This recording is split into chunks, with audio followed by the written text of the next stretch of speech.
rolls back its northern frontiers. Near Fort Greely, Alaska, men and vehicles struggle through the biting Arctic winds and snow. Their mission, to find out how we shall fight in the Arctic should the need arise. Operation Moosehorn utilizes 10,000 men and is conducted in an area where temperatures of 68 below zero have been recorded this winter. Combat teams moved forward on skis.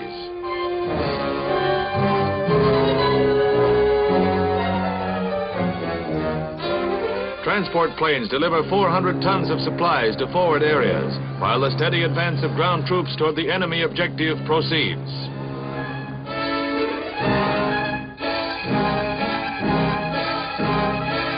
Despite the bitter weather, the advance rolls relentlessly forward.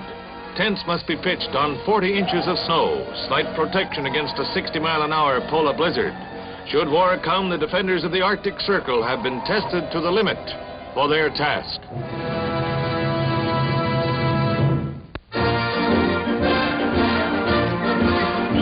Ambassador John Lodge and Spanish military leaders are on hand as American-made tanks and other military equipment arrive at Cartagena, representing America's part of the long-term treaty under which Spain extends the use of base facilities to the United States Sixth Fleet. This modern war material significantly strengthens Spain's armed forces. America fulfills its part of the bargain, tanks for bases, to bar the spread of red aggression. Billy Graham comes to Japan, and a crowd of 30,000 gathers in Tokyo to see the famed American evangelist who has pursued his mission in every part of the free world. Americans form a significant part of the audience, most of which had never before seen or heard the vigorous evangelism preached by Billy Graham.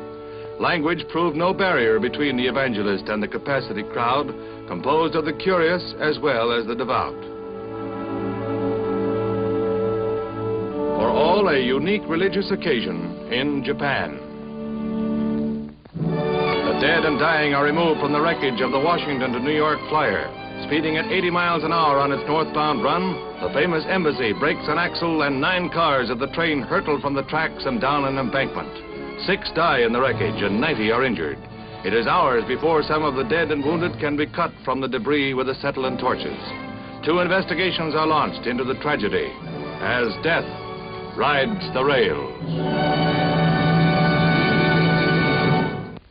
Governor Goodwin Knight attends a unique celebration, Christmas in February. Determined citizens of Yuba City, not to be deprived of the year's greatest holiday, gather in their flood-ravaged city to celebrate the Yuletide. At Christmas time, their town was submerged under swirling floodwaters. A bit late, perhaps, but Santa is doing business at the old stand, and the junior set of Yuba City is enjoying the Christmas spirit despite a slight postponement. The whole nation joins in wishing courageous people who are now rebuilding their city a very Merry Christmas in February.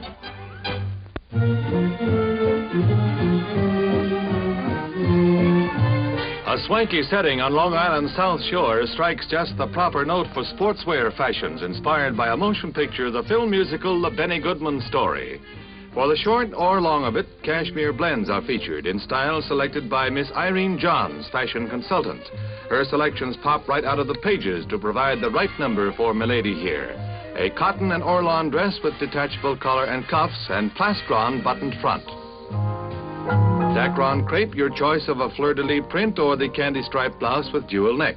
Also popular is the short sleeve slipover. Ship shape's the word. Polished cotton sateen on the left, polished cotton with scroll embroidery on the right. While next we have a winsome threesome, all set for T for 3. From her woven striped ankle-length pants to the bib-yoked sleeveless blouse, she'll be envied on the green. 3-button blazer and slim skirt or sleeveless blouse with Bermuda shorts. There's a fashion touch for every fashion need.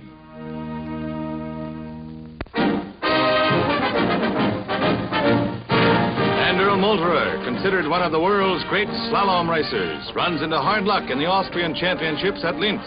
Josephine Fandl, who placed 3rd in the Olympics, seems well on her way to repeat as she swoops down the lightning-fast course in the ladies' downhill, but comes a cropper a scant 10 yards from the finish line.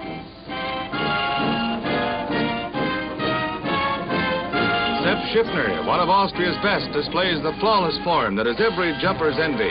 His leap, a magnificent one, is not good enough to win. Walter Haberstadter again demonstrates why Austrians are amongst the finest. And here is the winner against the stiff competition of his countrymen. Ubi Bradel, 40, and the oldest man in the meet, shows the form that permitted Austria to place second in the Winter Olympics. It is a leap that comes as close to perfection as possible.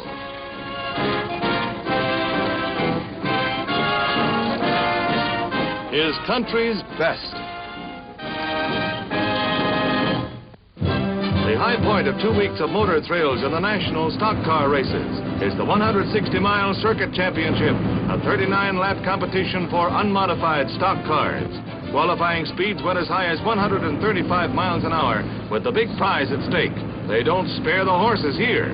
It's a supreme test of men and machines, and not all pass. A spectacular flip-over before the crowd of 32,000. The driver was lucky. Even luckier was Tim Flock, a winner by a 50-second margin. His second straight victory. Champion driver, happy family, lucky man.